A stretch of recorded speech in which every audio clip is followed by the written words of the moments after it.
Hello and welcome. Hi, everyone. We're glad that you're here. We hope you've had a good week so far. And maybe you're taking time out with a cup of coffee right now or a cup of hot tea. It's warm weather, it's humid, but still that hot cup in the morning is delicious. It is delicious. It's a way for me to start my morning for sure. I think if we didn't have air conditioning, we'd be drinking the hot. And I take it out sometimes to my front porch. But the mosquitoes and the chiggers and everything outside are just unreal right now. Yeah, they are. So I don't spend as much time out there as I'd like to. Yeah, I went walking this morning and saw there were some swallows on the line. And so often I don't see birds on the line, and I just love it. So I said, good morning, swallows. They were so beautiful, creamy-breasted swallows, and thank you for the job you're doing eating the insects. And are they lined up on the? They were lined up. It was so beautiful. And that's kind of a significance for the fall weather to start. Oh, is it? Yes, it's one of those things we watch for is the aligning of the birds on the. Oh, interesting. It's kind of interesting. Yeah, we don't see them like we used to, though. No. How's your week been, Mom? Well, it's been interesting. All in all, had a good friend stop by and brought a little bag with tulsi in it, which is also known as holy basil. Oh, I love and holy it's fresh basil. from her garden, and she brought some veggies too. And I appreciated that because I immediately put water with the holy basil and stuck it in the refrigerator. And it's such a calming herb. It just puts us back into place. And it just calms the whole spirit. And so I really have enjoyed that, and I thank her for that. Oh, yeah, we love holy basil. It's just such a beautiful, it's a sacred plant in India. It truly is. And for good reason. It's a wonderful, wonderful plant. And it goes by the two names of holy basil or tulsi. Tulsi. And it's not really a basil because, but it is, it's in the same family as basil. And oh my goodness, I think it's my favorite herbal smell. Is holy basil. You can grow it in your garden. Yeah. It is not supposed to be like a perennial, but it drops its seeds. So the seeds come up each year, especially where we live. They do. And she brought a little plant over to share with me. So I'm got that in my little front walkway area so I can keep an eye on it and use it next summer as the summer progresses and such. Oh. And then the other thing I heard from my good friend, that she ended up in the emergency room. Oh, your other good friend? Yeah, yes. Really? And I need to share this with people, I think, because there's such a good training point to it. And I'm so glad she shared it with the rest of us. She saw a very pretty plant, whether it was a meadow or the ditch, I'm not sure. But she clipped it and brought it into her, added to a bouquet of flowers.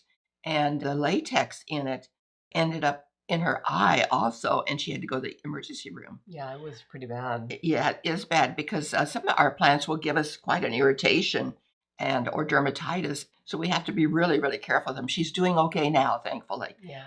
It brought me back to the same thing because I thought that plant too was a very gorgeous plant. Snow on the Mountain, It's called Snow on the Mountain. Yeah. It is one of the showiest plants I think I have ever seen. Well, I found it about 20 years ago in a ditch close to my house. And I thought, oh, it's too pretty to be in a ditch. So I grab a spade and I go out and dig it up and I put it in my garden. Be careful, wear your garden gloves when you pick the plant. Ask his permission. If it says no, don't do it. And I guess the other thing is that we end up learning a lot about plants this way. Yeah. Because I struggle with dermatitis with a lot of them. Yeah. The black-eyed Susans and even a tomato. If I brush against a tomato plant, I end up all broken out. Wow. We're sensitive to some of those things. Yeah.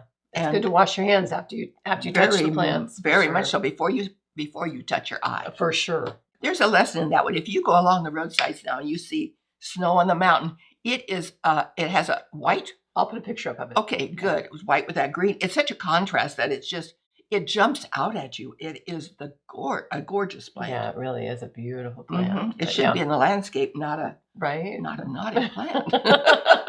Just have to be careful with it. Yes, Caution. And we'll enjoy it where it's at and leave it alone. Yeah, for sure. Anyway, just so that a lot of you will not go out and be careful what you touch. Yeah, absolutely. And what you gather. Know for sure. Yeah, look it up or ask. That's right. Yeah, and some of the latex, especially in some of the plants, can really be irritating. And then your peach tree is still kind of... Oh, my goodness. Yeah, it's just towards the end now of producing the peaches. Oh, love peach seasons so much. Is there anything more sensual than... Luscious. Yes, than biting into a sun-warmed... Homegrown. Yeah, ripe peach right off the tree. I don't think that there's anything that is more amazing and delicious. Or satisfying to the taste buds. Just ecstasy. It is. And we love peaches. We have a couple of peach trees. One actually produces peaches earlier in July, which is wonderful. It's a very small peach tree. And we were, out here in the country, we're always having to race the wildlife. And normally the raccoons find it before you do. Raccoons and squirrels, and I don't know what else is getting it, because by the time we were like, okay, maybe they're ripe enough to start, and we looked at the ground underneath the tree and it was just littered with hundreds of pits. Like, okay, well, I guess we're sharing with everybody else. They don't wait till they're ripe. They do not, clearly.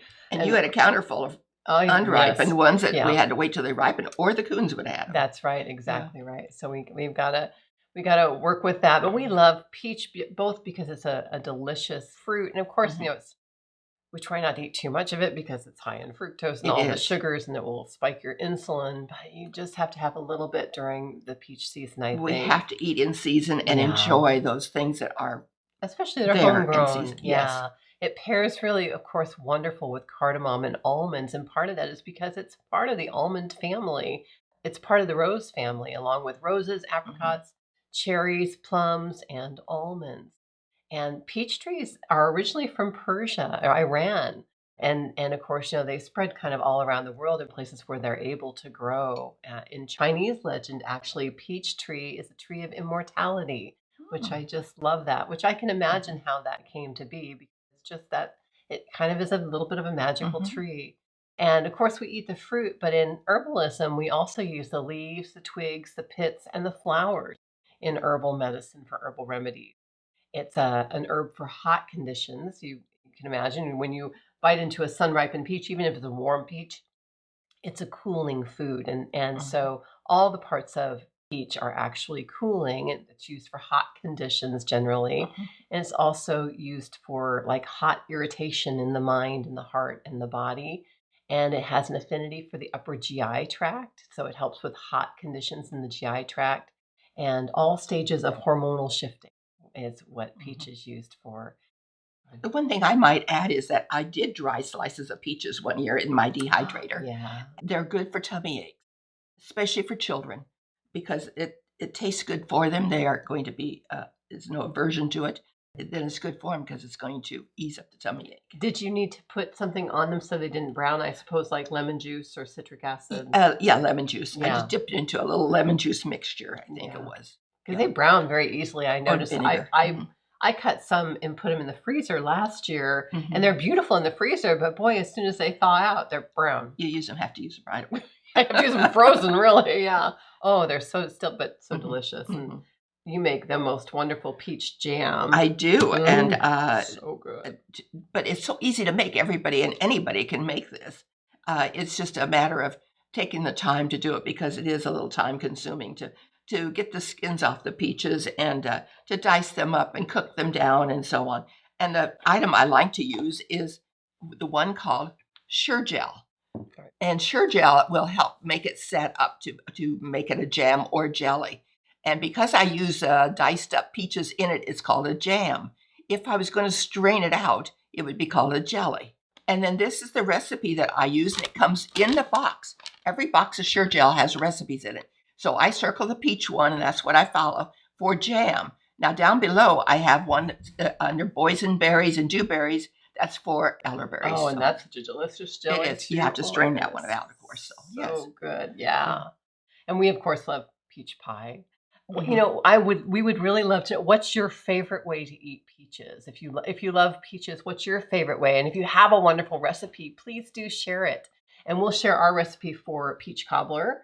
And maybe Mom's cream pie. It's my mom's and my grandma's recipe for peach pie. But it's kind of a custard. I love peach custard pie. It was very good. It's my favorite. A little bit of almond flavoring. I think just a little bit. You've got to be careful with almond flavoring, because it really can overpower. Because you really want just the peach taste and enhance it. It really does enhance. It's really good. So yummy. So yeah, we'll share our recipes. We'd love for you to share your recipes if you have some good peach recipes. Absolutely. Always willing to try something new. So we hope that you have a wonderful, luscious week. I hope that you're able to, if you don't grow your own peaches, get some organic peaches from a local grower would be wonderful. Farmers market. Farmers market. Or the natural grocery sometimes has some too. They have some wonderful ones right now from Colorado, and they are organic. I just saw them.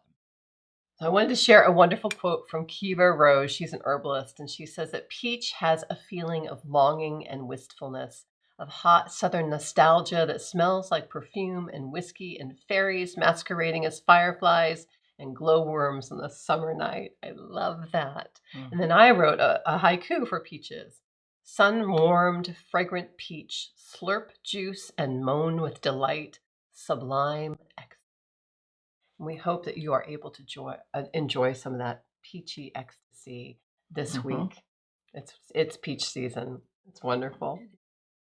So have a good week, and we'll see you next time. Good earth blessings to you.